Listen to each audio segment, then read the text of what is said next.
Hi class, welcome back. I'm Matt Fisher, your accounting professor. In today's video, we're going to go over treasury stock, all right? And I think this is a pretty interesting topic. Now we've gone over common stock and preferred stock already. You may want to look at those videos. In treasury stock, what's happening is the corporation, this business, is purchasing back, they're reacquiring some of their shares that are outstanding. Maybe the price is really low and they want to purchase back some. They think it's too low, so it's a really good deal. So maybe they want to purchase back some of their shares and maybe later use those shares to give bonuses to some of their employees. All right, so let's take a look at how this is done. We're going to look at three different examples. The first example is actually reacquiring or purchasing back some of our shares. So let's use the example of the corporation is purchasing back 100 shares of common stock, and the price that they're purchasing it at is $30 per share. So 100 times 30 is $3,000 that they're paying for this. So here's the journal entry. They're going to debit treasury stock dash common, because they're purchasing back common shares, $3,000, and then they're going to credit cash, because they're paying for it, $3,000. Now this treasury stock account, this is a contra equity account. It goes in the equity section, but it has a debit balance, all right? So it's reducing the equity because they're purchasing back these shares. It's important to note that when they purchase back these shares, they can't use these shares to vote on their corporate information, corporate stuff.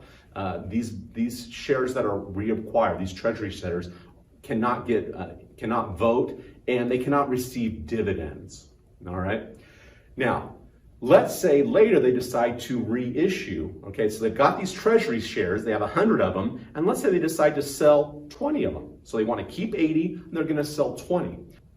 So now, they're selling these 20 shares for $35. So 20 times 35 gets us $700. So here's our journal entry. We're gonna debit cash, $700, and then we're going to credit treasury stock dash common. Now, they're in this treasury stock account at $30. Well, we have to take them out at $30. Even though we're selling them for $35, they're in this account at $30. So we're gonna take $30 times the 20 shares, and we're gonna get $600. So that's our credit. But you can see the journal entry with just those two lines isn't gonna balance.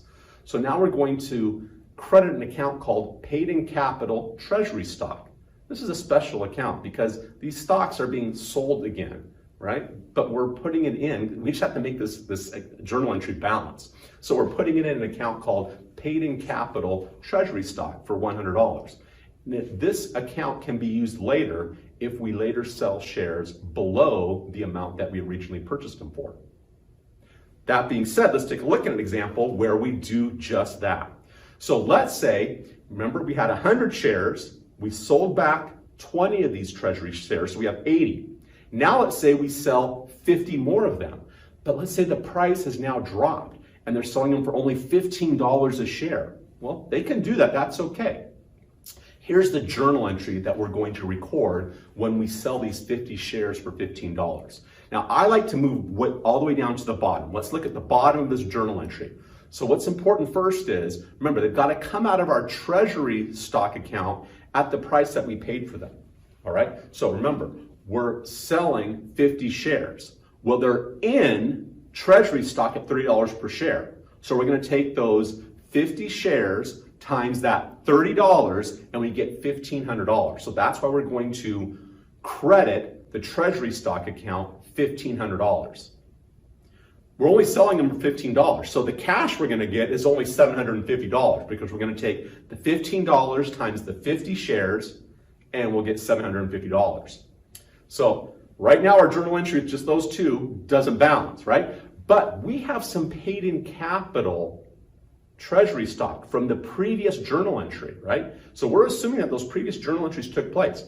So we can use that, okay? We can only use as much that's in that account, right? So what's in that account is $100. So we can use $100 of that. So we're going to then debit paid in capital treasury stock, $100. So now that account has a zero balance.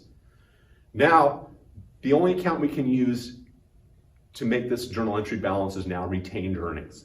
So the remaining amount has to come out of retained earnings, right, for $650. So now our journal entry will bounce. So we have to force this journal entry to bounce. We're going to use the remaining amount out of retained earnings. So that's treasury stock.